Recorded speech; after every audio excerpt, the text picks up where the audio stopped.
저희 헤드라인 또 바로 열어보면서요. 시장 이야기 좀 나눠보도록 하겠습니다. 자, 오늘 첫 번째 헤드라인으로 가지고 오셨는데 역시나 대표님이 선정해 오신 헤드라인 좀 재밌는 것 같아요.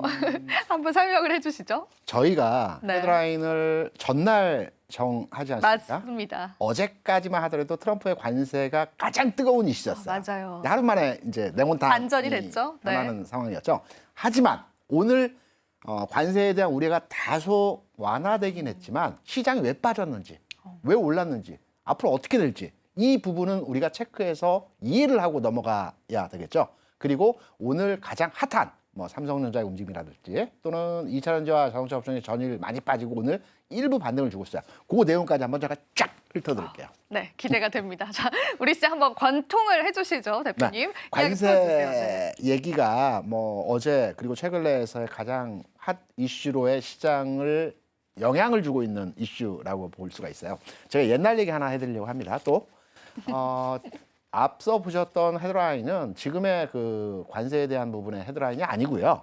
2018년 3월에 있었던 트럼프 1기 행정부 시절에서의 그 관세 정책에 대한 우려의 기사 내용입니다. 그때 우리나라에 대한 관세 정책이 어떠했는지 제 기억을 더듬어서 한번 여러분께 설명을 드리려고 합니다.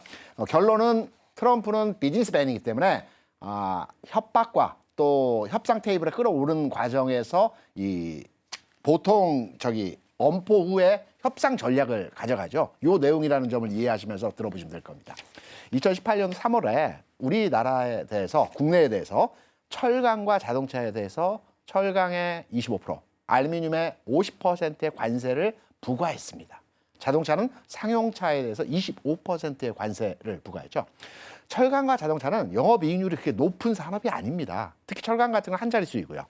자동차 같은 경우에도 그 차종별로 좀 다르지만 10% 초반대 영업이익률입니다. 그런데 관세를 25%씩 부과하게 되면 역마진이 발생할 수 없습니다. 적자가 날 수밖에 없거든요. 그래서 관세를 부과하고 국내 시장에서 굉장히 놀랐어요.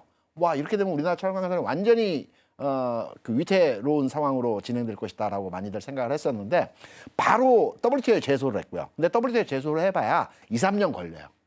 그렇기 때문에 즉시에 우리가 이제 FTA 재협상을 했습니다. 그 당시에. 그래서 관세 25%에 대해서 쿼터제로 바꿨습니다.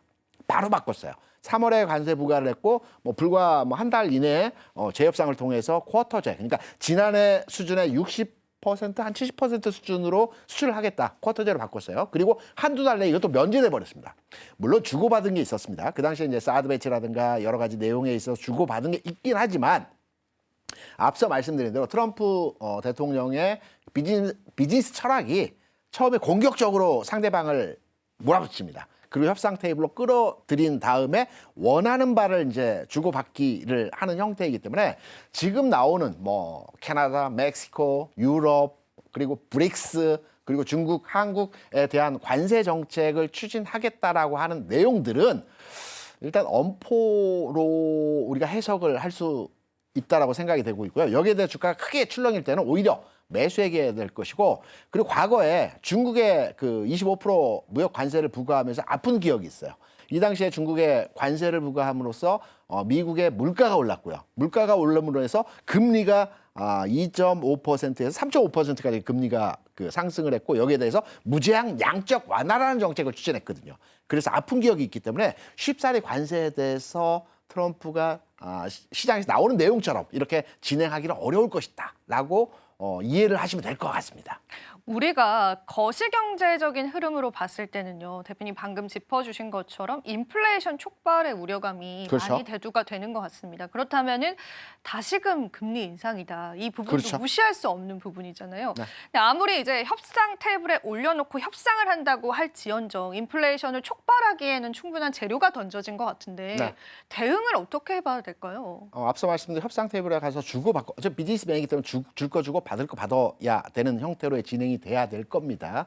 그래서 인플레이션 작동 우려에 대한 가능성 때문에 쉽사리 지금 국내 여러 가지 관세 부과에 대한 우려들이 있는 상품의 내용에 대해서 관세를 실제적으로 해당 시점이 되게 되면 부과하지 않을 것이라는 판단으로서의 접근을 해보시면 될 것 같고요.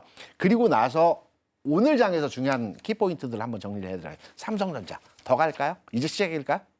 모르겠어요. 반도체 정말로. 한번 정리해드릴게요. 왜냐하면 어제 핫 이슈와 오늘 핫 이슈가 다르기 때문에 맞아요. 삼성전자 정리를 해드리면 네. 저는 이제 시작이라고 생각합니다. 왜냐하면 이렇게 한번 생각을 해보세요.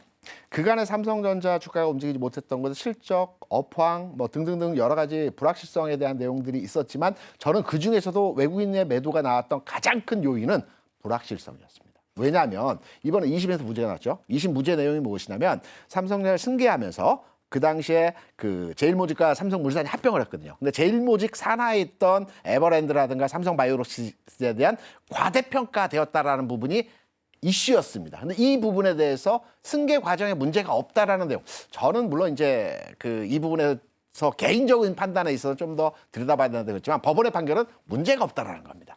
그렇다면 외국인 입장에서도 그간의 2심에서 만약에 이 승계 문제가 있다. 그럼 주인이 없어지는 회사가 돼. 리더가 없어지는 회사가 되는 거죠. 그래서 외국인 투자자들은 그동안 보수적으로 삼성전자에 대했던 겁니다. 이제 어느 정도의 불확실성이 제거됐기 때문에 외국인 투자자들이 시장에서 삼성전자를 대하는 관점이 달라질 겁니다. 업황이나 시황이나 반도체 경기에 대한 사이클보다는 현재의 주가가 워낙 저평가되어 있는 구간에서 흐름이기 때문에 외국인의 시각이 변한다라고 한다면 삼성전자의 주가 또한 지금의 주가 수준이 바닥이라는 건 누구가 저평가라는 누구나 다 이해하고 있습니다. 그래서 다시 턴어라운드하는 형태로의 가능성을 우리가 체크해 봐야 되는 시점이라고 저는 개인적으로 말씀을 드릴 수 있습니다.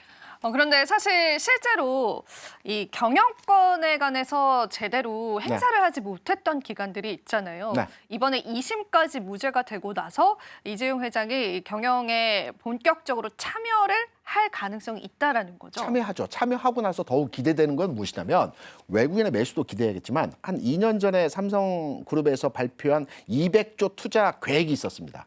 이 당시에 100조는 반도체에 투자할 거고요. 50조는 바이오에 투자할 거고요. 나머지 50조는 로봇과 메타버스. 그 당시에 메타버스가 핫했기 때문에 메타버스에 이제 그 IT 산업에 투자를 한다라는 내용이었습니다. 100조, 50조, 50조. 일부 반도체는 현재 진행이 되고 있고요. 그리고 바이오 같은 경우는 일부 진행 단계 지금 지점에 흐름이 나타나고 있어요. 그리고 로봇 산업도 물론 일부 레인보우 로보틱에서 진행이 됐지만 추가적으로 진행해. 다시 말해서 무엇이냐면 삼성이 이제는 그간에 보유한 자산을 통해서 적극적으로 시장의 공격적인 사업 확장, 사세 확장을 통해서 어떤 주가의 반전을 노려볼 수 있다는 측면으로서 또 해석이 되기 때문에 경영권에 복귀해서 어떠한 안정적인 기업 경영을 하겠다라는 것보다는 삼성그룹 자체에서의 확장된 시너지를 발휘할 가능성이 있다고 생각되기 때문에 주가의 개선을 우리가 한 발 더 노려볼 수 있는 상황으로 이해할 수 있을 겁니다.